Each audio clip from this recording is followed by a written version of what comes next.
This is a realistic, almost no-knead sourdough bread that I made 4 times in the last 2 weeks. In this video, I'll show you a few different ways you can bake it that'll give you slightly different results, but no matter how you make it, this bread is an absolute banger, as the kids say. This recipe will yield 2 standard loaves of bread, and I like to start mixing the dough in the evening so the dough goes through its first rise, bulk fermentation, overnight. Start by putting 700 grams of water into your mixing bowl, then add 100 grams of active sourdough starter. This starter I fed about 6 hours ago. It's doubled in size and ready to use. Then add 20 grams of salt. I'm using kosher salt, but you can use sea salt as well. Then stir everything together so that the starter and salt dissolve into the water.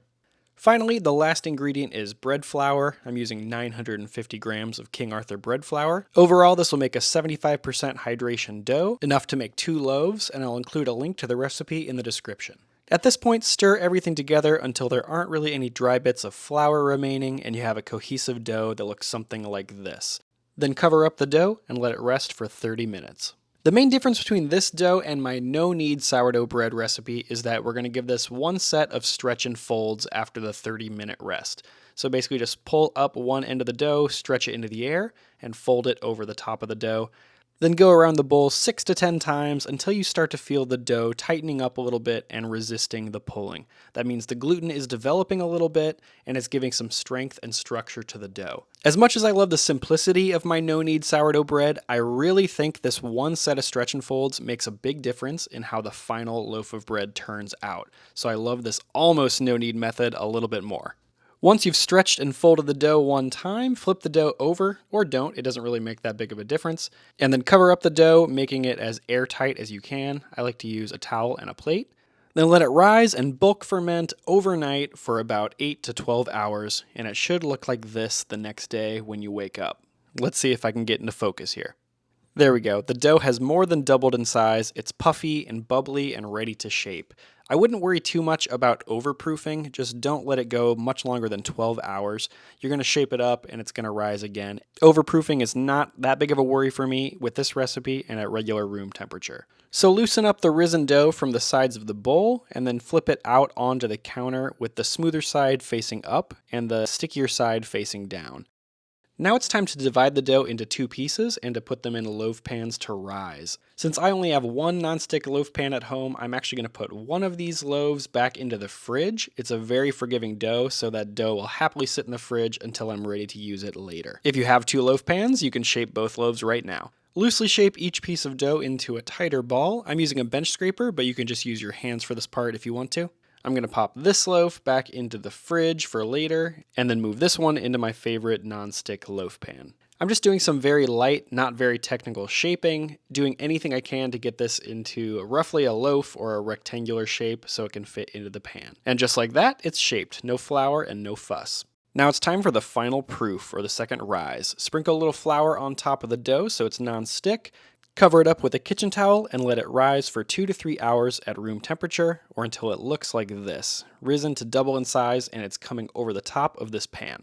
Now it's time to bake. Move this to your preheated oven. Your oven should have been preheating for at least 30 minutes to 450 degrees Fahrenheit. You can place the bread directly on your oven rack or onto a pizza stone or baking steel like I have here. Adding steam to your oven is essential for getting a bakery quality crust on your bread, and here is the lazy way to get steam into your oven. Adding ice cubes directly to the pizza steel or to the bottom of the oven.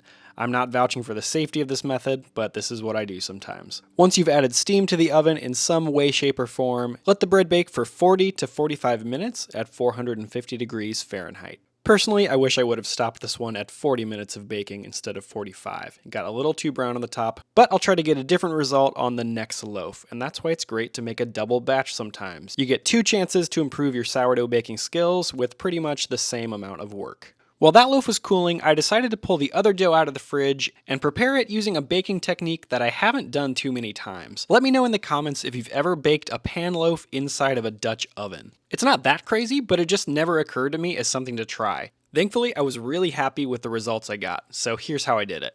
I took my non-stick pan out again, and then I took the dough out of the fridge that had been resting in there. I gave it a very gentle shaping like the first one, some kind of rectangle, and then I transferred that into the bread pan. I pressed down the sides just a little bit to clean it up, sprinkled the top with a little bit of flour, providing some non-stickiness, and then I let the dough rise for about 3 hours until it reached the top of the pan like the first one. 30 minutes before the dough was ready to bake, I moved my Dutch oven into my American oven and preheated both of them to 450 degrees Fahrenheit for 30 minutes. Then I took the risen dough, which was looking nice and puffy after a 3-hour final proof, moved the whole bread pan directly onto the base of the Dutch oven, which is typically what I do with my other sourdough bread recipes, but not usually a loaf pan. Threw in a few ice cubes for good measure to add some extra steam, put the top on to trap the steam, and I baked this for 20 minutes at 450 with the lid on. 20 minutes later, it was time to remove the lid, and I wasn't sure quite how this was going to work, but the Dutch oven did a great job at transferring heat into the loaf of bread to bake it, and the lid kept that steam trapped around the top of the loaf so it didn't dry out. So overall, I'm glad I found another way to bake a loaf of bread in a loaf pan with proper steam. Most definitely a better steaming technique than my ice cube method. After an additional 20 minutes of baking with the lid off, so 40 minutes of total baking time, I really liked the golden brown color on top of this loaf, so I let it cool on a wire rack next to the other loaf for 1 hour before slicing in. The benefits to this almost no-knead sourdough bread compared to my regular no-knead sourdough bread can be seen here. This loaf has a more domed top, and I think just an overall more attractive appearance than my no-knead sourdough bread, and with just one small set of stretch and folds added to the process, I think the small amount of effort is really worth it. The fresh bread you get at the end is light and fluffy and soft without being an enriched dough. There's no butter, eggs, sugar, anything extra added. It's just flour, water, salt, and starter. The taste is just very mildly sour, what you can expect from a typical Grant Bakes sourdough bread recipe, and the fact that this recipe is so easy to make and so simple to fit into my schedule is probably the reason why I made this bread 4 times in the last 2 weeks. If you want to make this sourdough bread for yourself, check out the video description for the recipe.